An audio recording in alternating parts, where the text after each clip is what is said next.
All right, so I did want to go ahead and talk about tomorrow night's college football national championship game between number 1 Michigan and number 2 Washington. Last week we did do a live stream basically going over the Rose Bowl between Michigan and Alabama and then the Sugar Bowl between Washington and Texas. That took about 3 hours, and during those 3 hours I was giving my own thoughts with regards to this national championship, but I did want to go ahead and focus on it right here, give you my own thoughts and keys right now. And so with that, we're going to go ahead and go to my keys to the college football national championship game. Okay, so my key, really, my thoughts, is this game's going to come down the line of scrimmage. And with that, we're going to talk first about Michigan's offensive line versus Washington's defensive line.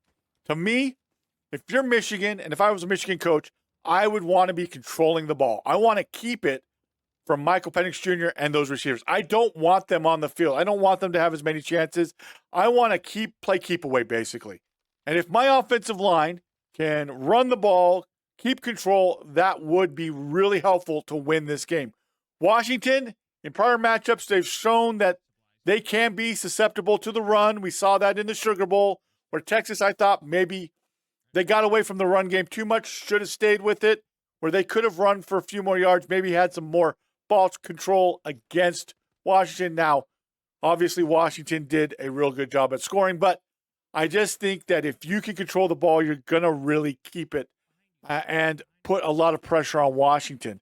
And the other reason it's going to come down to that is if Michigan's offensive line is able to really control Washington's defensive line and linebackers, that's going to force Washington to bring someone else into the box. It's going to force them to really stack the box, opening it up for Loveland and Roman Wilson, in the passing game. And that's where you're going to kind of see possibly some of those play action shots by J.J. McCarthy. Now, it's important. This is where it's going to be key, is keeping ahead on the sticks with down and distance, not getting behind to where it's going to be a passing situation or where Washington knows that you're going to have to pass.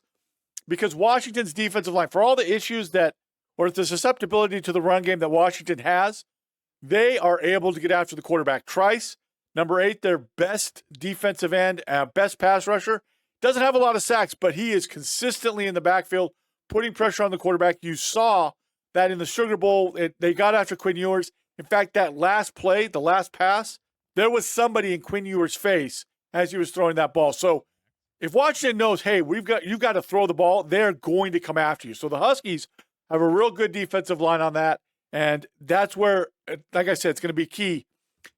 If you do get into a pass situation, if you are Michigan's offensive line, you've got to keep J.J. McCarthy clean so that he can pass the ball downfield and try to get that way. Now let's talk about Washington's offensive line versus Michigan's defensive line, okay?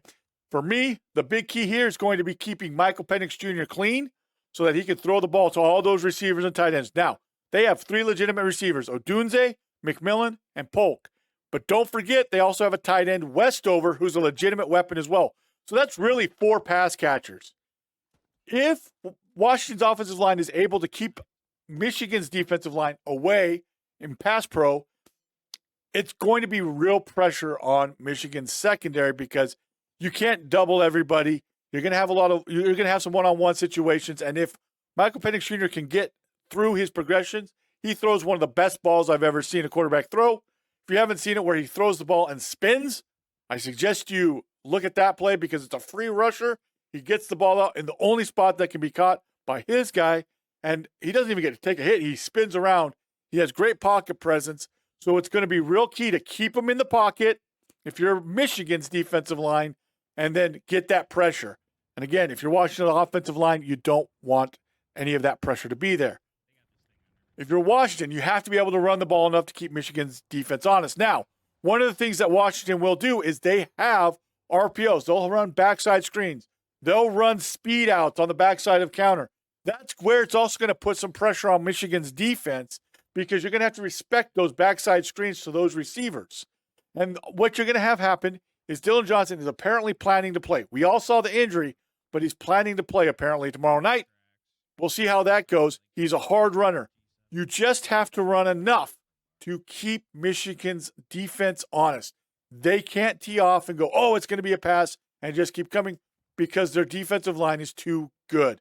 We all saw what happened in the Rose Bowl, right? we saw the pressure that they were able to get on Alabama. And at the end there, we saw where Latham, the right tackle for Alabama, got his ass kicked into the backfield.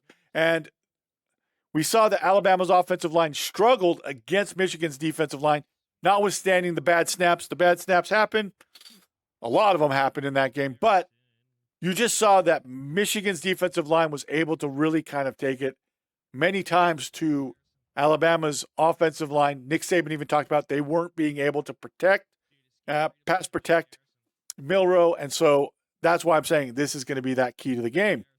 And then finally, if I was Michigan's defensive coordinator, Jesse Minter, I would be trying to give different coverages, alignment, try and make the picture murky for Penix. The more he has to hold the ball, the better chance that your defensive line can get there. Try to confuse him so that he can't get rid of the ball, even if he's trying to go through his progressions. Buys time for your defensive line. And those are the areas I think where this game is really going to be important. I know we can talk about the receivers and running backs and all that stuff, but it's all going to come down to the line of scrimmage, folks. Whoever wins the line of scrimmage this game is probably winning the national championship. And we saw in both those games, the team that won the line of scrimmage won those games. Michigan controlled Alabama most of the time, and then Washington was able to control most of the time Texas, kind of until the very end. And then the other thing that I want to talk about is turnovers. Turnovers are going to be a big key in this game. Until Milroe fumbled in the second half, I think Alabama actually had firm control. Then he fumbled, and it kind of gave a rejuvenated sense to Michigan's team. From that point on, it was kind of like Michigan kind of took over. If not for a mess up on the flea flicker, it could have been a score. But you're kind of seeing that it rejuvenated Michigan's team because they got the turnover, really reignited Michigan's team as a whole. Turnovers in the Sugar Bowl were vitally important. You saw one on a punt return. I don't know what it was with punt returners in those two semifinals. 3 drop punts, really bad. But you saw that where Washington's punt returner fumbled the ball, Texas got it and scored. But then there was a fumble by Texas in their own end that Washington got, and then another turnover that killed a Texas drive. They had actually gotten into Washington territory and at the end of the run had fumbled it. It was a big play where they fumbled. Turnovers are going to play a part. Whoever can cut back on the turnovers is going to win this game. So those are my keys to the College Football National Championship game. That's what I'm thinking. Those are my thoughts with this game. Let me know your thoughts down below, what your keys are, what you're going to be looking at with regards to tomorrow night's National Championship game. I'm really looking forward to it. It's a battle of two different styles, and I'm just going to point this out. The 4-team playoff ends as it began. A Big Ten team versus a Pac-12 team. Washington's not in the Big Ten yet. I know they're going there. Same with my Oregon Ducks. But it's very interesting that it began with Ohio State and Oregon in the national championship, and it's going to end with the rivals of those two schools, Michigan and Washington. Just a little bit of fun for you, a little fun trivia fact for you. So we'll see how it goes. As for who's going to win, I don't know. I usually don't do these types of picks because there's so many elements within the game. I just like to talk about what I think are going to be the keys and what's going to happen. Hopefully you enjoyed this video. If you did, please make sure to leave a like. As I said, let me know your thoughts down below. If you're enjoying this type of content, please make sure to subscribe. I do want to give a shout out to all of our members of this channel, especially those at the booster member or above. You're seeing their names scroll across the screen here on this video. If you wish to have your name in a video just like this, make sure to join as a member at this particular level of booster and above. All members, however, get early access to any video before it goes public. If you wish to have early access to a video, make sure to sign up at the fan level or above. We'll see you next time.